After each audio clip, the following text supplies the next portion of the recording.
ഇത് മാസ് മോട്ടോഴ്സിൽ നിന്നാണ്. നമ്മൾ ഹീറോൻ്റെ ഡ്യൂറ്റ് വണ്ടി ജനറൽ സർവീസായിട്ട് കയറിയതാണ്. അതേപോലെ തന്നെ വണ്ടി നമ്മൾ ഓടിക്കുന്ന സമയത്ത് നമുക്ക് ഒരു ജർക്കിങ് ഫീൽ ചെയ്യണ്ടായിരുന്നു. ബാക്ക് സൈഡിലെ ഗിയർ ബോക്സിൻ്റെ ബെയറിങ് കംപ്ലയിൻറ്റ് വന്നിട്ടാണ് ആ പ്രോബ്ലം കാണിച്ചുകൊണ്ടിരുന്നത്. അത് നമ്മൾ കാല് വയ്ക്കുന്ന ഭാഗത്തായാലും നമുക്കൊരു തരിപ്പ് പോലെയാണ് നമുക്കത് കിട്ടിക്കൊണ്ടിരിക്കുക. കാരണം ബ്രേക്കും ഒരു കംഫർട്ടല്ല, ബ്രേക്ക് ഒരു ചതഞ്ഞ രീതിയിലുള്ള ബ്രേക്കാണ് വരാം. അപ്പോൾ അതുമായി ബന്ധപ്പെട്ട് അതിൻ്റെ വർക്കും കൂടി കംപ്ലീറ്റ് ചെയ്യാൻ വേണ്ടിയിട്ട് നമ്മൾ കയറ്റിയിട്ടുണ്ട്. അപ്പോൾ നമ്മളതിൻ്റെ ബാക്ക് ബ്രേക്ക് ലൈനറൊക്കെ ചെക്ക് ചെയ്യുമ്പോൾ ബ്രേക്ക് ലൈനർ നമുക്കുണ്ട്, കമ്പനി ലൈനർ കിടക്കണേ. പക്ഷേ അതിൻ്റെ പ്രോബ്ലം കാണിച്ചുകൊണ്ടിരുന്നുണ്ടല്ലോ, അത് ഈ ബെയറിങ് ഗിയർ ബോക്സിൻ്റെ ഉള്ളിൽ വന്ന ഈ ബെയറിങ് കംപ്ലീറ്റ് വന്നിട്ടേ അത് ശരിക്കും പറഞ്ഞു കഴിഞ്ഞാൽ വീൽ ആക്സിലുമായി ബന്ധപ്പെട്ട് വന്നാണ്. ഈ ഷാഫ്റ്റും വേണം നമ്മൾ വീല് പിടിപ്പിക്കാം, അത് അതിൻ്റെ ഉള്ളിൽ നിന്ന് വന്നായിട്ടാണ്. അപ്പോൾ അതിൻ്റെ ഈ തലയ്ക്ക് വന്ന ബെയറിങ്ങാണ് കംപ്ലൈൻറ്റ് ആറുന്നത്. അപ്പോൾ അതുകൊണ്ട് തന്നെ വീല് നമ്മൾ ബ്രേക്ക് ചെയ്യുന്ന സമയത്തൊക്കെ ചെറുതായിട്ട് ഇതിങ്ങനെ ഷിവറിങ് ആയി കൊടുക്കും, ഇങ്ങനെ ഷെയ്ക്ക് ആയി കൊടുക്കും. അപ്പോൾ ബ്രേക്ക് ഒരു ചതഞ്ഞ രീതിയിലുള്ള ബ്രേക്കായിരിക്കും കിട്ടുക. പിന്നെ അല്ലാത്ത സമയത്ത് നമ്മൾ വണ്ടി ഓടുന്ന സമയത്തായാലും ബാക്ക് വീലായതുകൊണ്ട് തന്നെ നമുക്ക് ഇവിടെ ആ ബെയറിങ്ങിൻ്റെ പ്ലേ കറക്റ്റ് എഞ്ചിന്മ കൃത്യമായിട്ട് നമുക്ക് അറിയാനായിട്ട് സാധിക്കും. അപ്പോൾ അതിൻ്റെ ജെർക്കിങ്ങാണ് നമുക്ക് ആ കാലുമ്മ ജസ്റ്റ് നമുക്ക് കാല് വെക്കണോടത്തായാലും നമ്മൾ കാലുമ്മ ഒരു തെരിപ്പ് പോലെയൊക്കെ വന്നത് അതിൻ്റെ ആയിരുന്നു.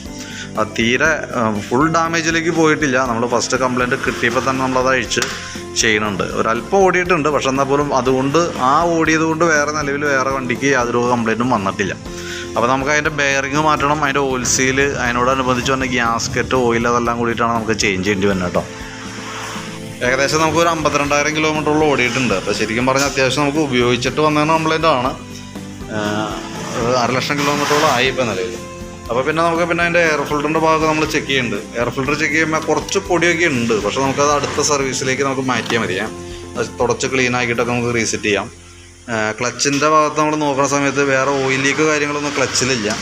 വേരിയേറ്ററിൻ്റെ ബോഡിയൊക്കെ ആയാലും സാധാരണ രീതിയിൽ ഉള്ള തേമാനൊക്കെ ഉള്ളൂ. ഈ ക്ലച്ച് യൂണിറ്റ് ആയാലും ചെറിയൊരു ടൈറ്റൊക്കെ ഉണ്ട് വർക്ക് ചെയ്യാനായിട്ട്. അപ്പോൾ അത് നമുക്കൊന്ന് അഴിച്ച് ഗ്രീസിങ് അടുത്ത് റീസെറ്റ് ചെയ്യാം. ബെൻഡെക്സിൻ്റെ യൂണിറ്റ് നോക്കുമ്പോൾ ബെൻഡെക്സ് യൂണിറ്റ് നമുക്ക് വർക്കിങ്ങിൽ വേറെ പ്രോബ്ലം ഇല്ല, പക്ഷേ ഇതിവിടെ ഒരു ചെറിയ വര പോലെ വന്നതിനുണ്ടോ. അത് നമുക്ക് ക്രാങ്കിൻ്റെ, അതായത് മെയിനായിട്ട് പറഞ്ഞാൽ ക്രാങ്ക് ഷാഫ്റ്റിൻ്റെ അലൈൻമെൻറ്റിൽ ചെറിയൊരു വേരിയേഷൻസ് വന്നിട്ട് ആ വീല് വന്നതുമ്പോൾ ടച്ച് ആയിക്കൊണ്ടിരിക്കണം. അപ്പോൾ അതിൻ്റേതായിട്ടുള്ളൊരു ചെറിയൊരു ഒരച്ചിൽ സൗണ്ടും നമുക്ക് പ്രത്യക്ഷത്തിൽ മനസ്സിലാവുന്നില്ലെങ്കിലും സൗണ്ട് ഉണ്ട് ചെറുതായിട്ട്. അപ്പോൾ അത് നമ്മൾ തൽക്കാലം ബെൻഡെക്സ് നമുക്ക് വേറെ ഒന്നും ചെയ്യുന്നില്ല, അങ്ങനെ തന്നെ തൽക്കാലം പരമാവധി ഓടിക്കുക എന്നുള്ളതാണ്. പിന്നെ അതിൻ്റെ ബാക്കിൽ വന്ന വീല്, അത് ക്ലച്ച് പുള്ളി വർക്ക് ചെയ്യണതാണ്. അത് ഇതിൻ്റെ ഉള്ളിലാണ് ബെൽറ്റ് വർക്ക് ചെയ്യുക. ഒരു ക്ലച്ച് പുള്ളി പോലെ വരും ഈ യൂണിറ്റ്, ഇങ്ങനെ രണ്ടും ഇതും കൂടി വന്നതാണ്. അപ്പോൾ അതൊക്കെ ഒന്ന് കൂട്ടത്തേക്കൂടെ നമ്മളൊന്ന് അഴിച്ച് ഗ്രീസിങ് നടത്തി റീസെറ്റ് ചെയ്യുന്നുണ്ട് കേട്ടോ. പിന്നെ നമുക്ക് അതിൻ്റെ ബെൽറ്റിൻ്റെ കണ്ടീഷൻ നോക്കുമ്പോൾ ബെൽറ്റ് ഓൾറെഡി ഡാമേജിലേക്ക് ആയിട്ടുണ്ട്. കാരണം എന്താ വെച്ചാൽ അത്യാവശ്യം ഓടി നമ്മളതിൻ്റെ പരമാവധി ലൈഫ് എടുത്തിട്ടുണ്ട്.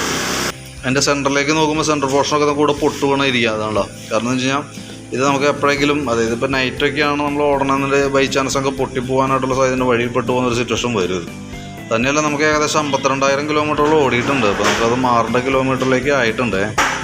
ഈ സൈഡൊക്കെ പൊട്ടിക്കുന്നുണ്ടോ, അത് ഓരോ കട്ടയുടെ ഉള്ളികളെയും പൊട്ട് വീണിട്ടുണ്ട്. അപ്പോൾ ചിലത് 1-2 പൊട്ട് വെച്ചൊരു ഡീപ്പായിട്ടുണ്ട്. അതുകൊണ്ട് തന്നെയാണ് നമ്മളത് മാറ്റിയിടാൻ പറയണതിൻ്റെ കേസ്. ഈ സൈഡ് ഇതിവിടെ അങ്ങനെ പൊളിഞ്ഞോടി ഈ സൈഡ്.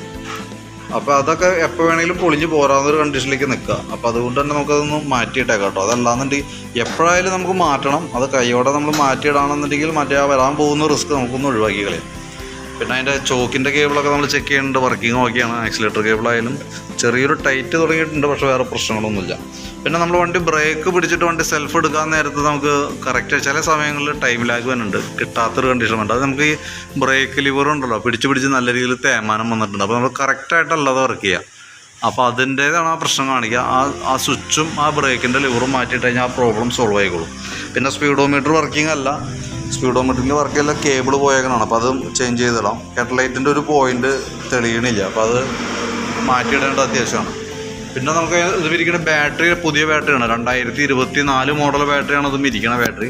നമ്മളത് സർവീസിൻ്റെ ഭാഗമായിട്ട് നമ്മൾ അതിൻ്റെ ടെസ്റ്റും കൂടി നടത്തുന്നുണ്ട്. കാര്യം പുതിയ ബാറ്ററിയാണ്, നോക്കേണ്ട ആവശ്യമൊന്നുമില്ല. എങ്കിൽ കൂടി സർവീസിൽ അത് ഉള്ളത് കൊണ്ട് നമ്മളത് കൂടി ചെയ്യുന്നുണ്ട്. 13 വോൾട്ട് കാണിക്കുന്നുണ്ട് ചെക്ക് ചെയ്യുന്ന സമയത്ത്. നമുക്ക് 12 വോൾട്ട് 5 ആമ്പിയറിൻ്റെ ബാറ്ററിയാണ് ഇതും ഇരിക്കുന്നത്. അപ്പോൾ നമുക്കത് ഒന്ന് ബാറ്ററി ടെസ്റ്റിലേക്ക് വിടുന്നുണ്ട്. കംപ്ലയിൻസ് എന്തെങ്കിലും ഉണ്ടെങ്കിൽ കൃത്യമായിട്ട് അറിയാൻ പറ്റും. ഇത് കംപ്ലയിൻസ് കാണിക്കില്ല, ഓക്കെ വരുള്ളൂ. കാരണം പുതിയ ബാറ്ററിയാണ്, എങ്കിൽ കൂടി നമുക്ക് സർവീസിനകത്ത് ഉള്ളത് കൊണ്ട് നമ്മളത് ചെയ്തു എന്ന് മാത്രം കേട്ടോ.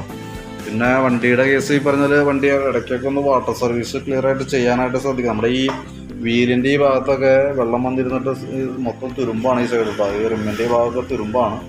അതിനിപ്പോൾ പ്രത്യേകിച്ച് ഒന്നും ചെയ്യാൻ പറ്റില്ല. പരമാവധി ഓടിച്ചാൽ വല്ല പഞ്ചറൊക്കെ ആവുന്ന സമയത്ത് റിമ്മായി പടി മാറ്റിയിടാനേ പറ്റുള്ളൂ.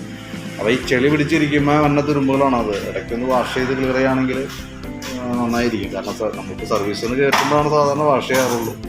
അതിനേക്കാൾ ഇങ്ങനെ ഒരുപാട് ചെളികളൊക്കെ ഓടുമ്പോൾ അതൊന്ന് വാഷ് ചെയ്ത് വയ്ക്കുകയാണെങ്കിൽ അത്രയും പ്രശ്നം തന്നെ വരില്ല. പിന്നെ പ്ലഗൊക്കെ ആയാലും നമുക്കൊന്ന് ക്ലീൻ ചെയ്ത് ഇടണമുണ്ട്.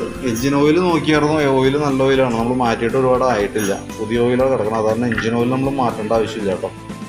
അപ്പോൾ നിലവിൽ ഇത്രയും വർക്കുകളാണ് മെയിനായിട്ടുള്ളത്. ഗിയർ ബോക്സിൻ്റെ വർക്കുണ്ട്, അത് കൂടാതെ കൊണ്ട് ജനറൽ സർവീസ് വന്നിട്ടുണ്ട്. ജനറൽ സർവീസും ഗിയർ ബോക്സും രണ്ട് വർക്കാണ്. അപ്പോൾ കൂട്ടത്തിൽ നമ്മളത് കൂടി റെഡി ആക്കാതെ കൊണ്ട് നമുക്കത് ചെയ്യാൻ പറ്റില്ല. കാരണം എന്ന് വെച്ച് കഴിഞ്ഞാൽ ആ കംപ്ലയിൻറ്റ് മാറില്ല. അതുകൊണ്ടാണ് നമ്മൾ ഗിയർ ബോക്സും കൂടി അയച്ച് അത് ക്ലിയർ ചെയ്തേക്കുന്നത് കേട്ടോ. അപ്പോൾ ഞാൻ അതിൻ്റെ ഏകദേശം ഒരു എസ്റ്റിമേറ്റും ഡീറ്റെയിൽസും വാട്സാപ്പിലേക്ക് ഒന്ന് സെൻഡ് ചെയ്തിടാം. നമുക്ക് ചെയ്യേണ്ടി വരുന്ന വർക്ക് ഒന്ന് ഗിയർ ബോക്സ് അഴിച്ചിട്ട് അതിൻ്റെ bearing, oil seal, oil, gasket അതെല്ലാം മാറ്റിയിടണം. ക്ലച്ചിനകത്തേക്ക് വരുമ്പോഴത്തേക്ക് നമുക്കുള്ളത് ബെൽറ്റാണ് മാറേണ്ടത്. എയർ ഫിൽറ്ററൊക്കെ നമുക്ക് ക്ലീൻ ചെയ്ത് കയറ്റിയാൽ മതി. പിന്നെ ഫ്രണ്ടിലേക്ക് വരുമ്പോൾ ഹെഡ്ലൈറ്റിൻ്റെ ഒരു ബൾബ് മാറ്റുന്നുണ്ട്, സ്പീഡോമീറ്ററിൻ്റെ കേബിൾ മാറുന്നുണ്ട്. ഇത്രയായിട്ടാണ് മെയിനായിട്ട് നമുക്ക് റീപ്ലേസ് ചെയ്യേണ്ട പാർട്സുകളായിട്ട് തന്നെ കേട്ടോ. പിന്നെ ബ്രേക്കിൻ്റെ സ്വിച്ചും ലിവറും അത്രയായിട്ടാണ് നമുക്ക് വന്നത്. അപ്പോൾ ഞാൻ എൻ്റെ ഒരു എസ്റ്റിമേറ്റ് വാട്സാപ്പിലേക്ക് ഒന്ന് സെൻഡ് ചെയ്ത് തരാം. ഓക്കെ, വർക്ക് കംപ്ലീറ്റ് ആകുമ്പോഴത്തേക്കും എന്തെങ്കിലും കുറച്ച് ഉച്ച കഴിയും തീരുമ്പോഴത്തേക്കും, അപ്പോൾ അതനുസരിച്ചിട്ട് അതിൻ്റെ ഡീറ്റെയിൽസ് അപ്ഡേറ്റ് ചെയ്തേക്കാം. അപ്പോൾ എസ്റ്റിമേറ്റ് എമൗണ്ടും അതേപോലെ തന്നെ വീഡിയോൻ്റെ ഈ വീഡിയോ ഫയലാക്കിയിട്ട് അതിൻ്റെ ഡീറ്റെയിൽസും കൂടി വാട്സാപ്പിലേക്ക് സെൻഡ് ചെയ്ത് തരാം. സമയം പോലെ ഒന്ന് നോക്കിക്കോളൂ. ഓക്കെ, ഒന്ന് റിപ്ലൈ ഇടണം കേട്ടോ.